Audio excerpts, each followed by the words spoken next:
Bonjour. Alors, je vous montre ici, dans le fond, comment ça fonctionne. Une fois qu'un parent a répondu à votre invitation dans Bookings, donc il a réservé une plage horaire, dans le fond, ce qu'on va voir, c'est que vous allez recevoir un courriel vous indiquant qu'il y a une plage de réservation qui a été faite. Vous avez pas mal de détails.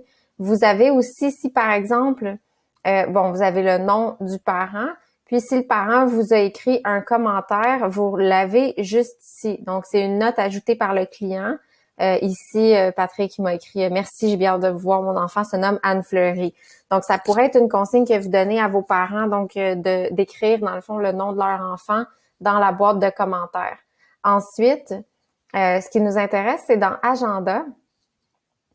Parce qu'ici, vous voyez, ça, c'est mon agenda. Tu sais, votre agenda pourrait y avoir des plages de non-disponibilité. Et là, juste ici, ce qu'on voit, c'est que j'ai le parent qui a réservé. Quand je clique dessus, j'ai une page qui s'ouvre ici. Je vais agrandir avec ma flèche pour avoir le plus de détails possible. Alors ici, on voit que le nom du parent, c'est Patrick Fleury. C'est pour mon cours de sciences. C'est le nom que j'avais donné à cette plage horaire-là. Quand je descends, je retrouve encore le message du parent qui nomme son enfant.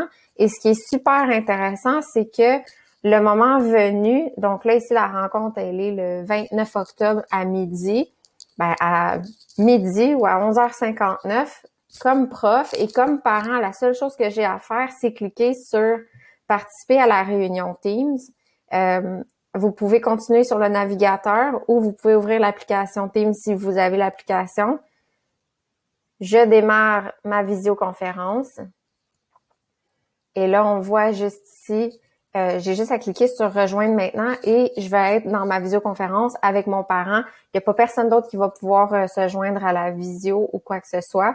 Donc, quand je clique sur « Rejoindre maintenant », je suis dans ma visio, le parent va arriver. Quand j'ai terminé, j'ai juste à cliquer sur « Quitter ». Donc, on n'a pas besoin de connaître plus de paramètres que ça pour le moment.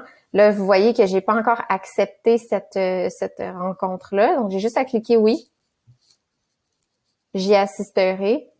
Et là, le petit pointillé autour de ma rencontre là, qui m'indiquait que ma rencontre était juste temporaire, elle est effectivement réservée à ce moment-ci. Alors, c'est aussi simple que ça pour accéder, dans le fond, pour voir son horaire de réservation, là, de plage horaire pour la rencontre de parents, puis ensuite pour pouvoir communiquer.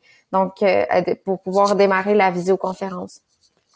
Si j'ai une autre rencontre tout de suite après, donc j'aurai une autre boîte avec un autre parent qui aurait sa propre rencontre également de planifier, j'aurais juste à cliquer, je reclique sur mon événement, je clique sur débuter la rencontre et le tour est joué. C'est aussi simple que ça.